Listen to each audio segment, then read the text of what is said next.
Hello friends, welcome to Ashush life sciences. आज इस video के अंदर हम कॉपर सल्फेट मेथड के बारे में पढ़ने वाले हैं। अब पिछली वीडियोस के अंदर हमने सालिस मेथड और जो कलर स्केल मेथड है इससे हीमोग्लोबिन का एस्टिमेशन किस तरीके से किया जाता है इसके बारे में पढ़ा था। इस वीडियो के अंदर हम कॉपर सल्फेट मेथड की मदद से हीमोग्लोबिन का एस्टिमेशन किस तरीके से किया जाता है इसके बारे में जानेंगे।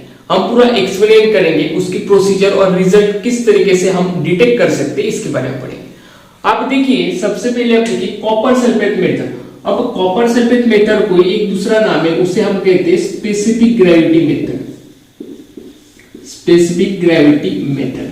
अब इसका ये नाम क्यों है ये आप ही मुझे बताओगे एक्सपेरिमेंट करने के बाद में, ठीक है। अब कॉपर सल्फेट इसे हम CuSO4 से डिनोट करते हैं।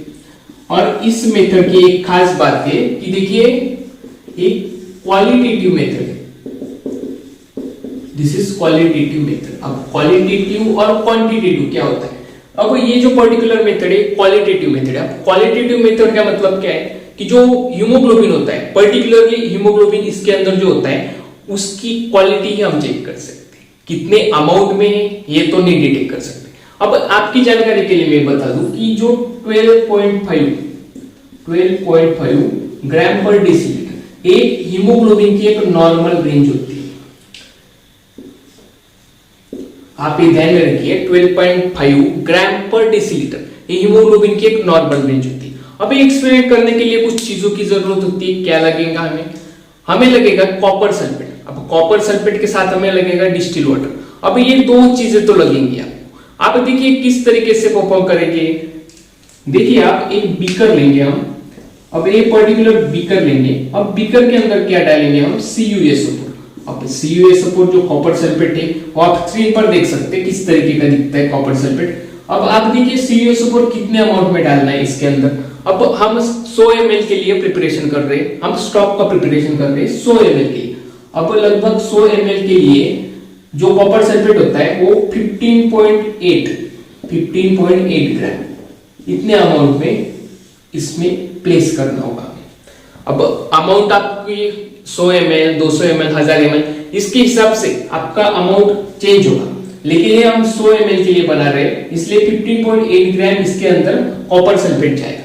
अब इसके अंदर इतना पर्टिकुलर कॉपर सल्फेट गया 15.8 ग्राम तक। अब देखिए कॉपर सल्फेट के साथ साथ हमें लगेगा डिस्टिल वाटर। अब डिस्टिल वाटर कितना लिया हमने इधर? 100 ml। अब डिस्टिल वाटर और कॉपर सल्फेट इसके अंदर हम प्लेस कर दिए।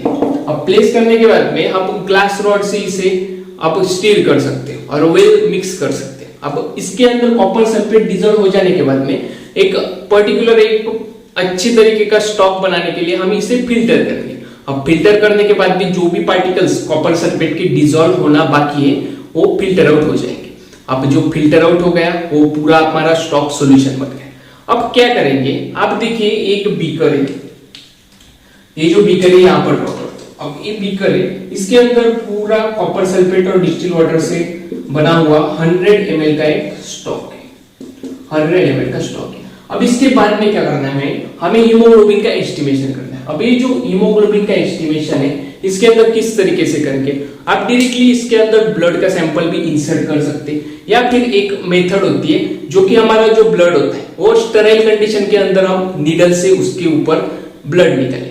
अब ब्लड निकालने के बाद में आप डायरेक्टली इसके अंदर ब्लड का ड्रॉप प्लेस करेंगे। पर्सन है पर्टिकुलर एक, इस पर्सन के उंगली से ब्लड लिया। Consider that this is the finger of that person. अब इससे जो ब्लड आएगा, ये डायरेक्टली इसके अंदर हमें प्लेस करना है। ये ब्लड ड्रॉप है। अब कॉपर सल्फेट का सॉल्यूशन होता है वो आप देख सकते हैं कि कॉपर सल्फेट जो होता है उसका जो स्काई ब्लू कलर का होता है, ये ट्रांसपेरेंटली हमें दिखता है। अब इसके बाद में ये ड्रॉप इसके ऊपर आ जाने के बाद में अगर ये ड्रॉप जो होता है ब्लड का ये इसके बॉटम सरफेस के ऊपर आ जाए, अगर ब्लड का ड्रॉप इस पर्टिकुलर स्टॉक के अंदर बॉटम सरफेस पे आ जाए तो बॉटम सरफेस पे आ जाने के बाद में हमें पता चल जाएगा कि जो ब्लड है वो डेंस है।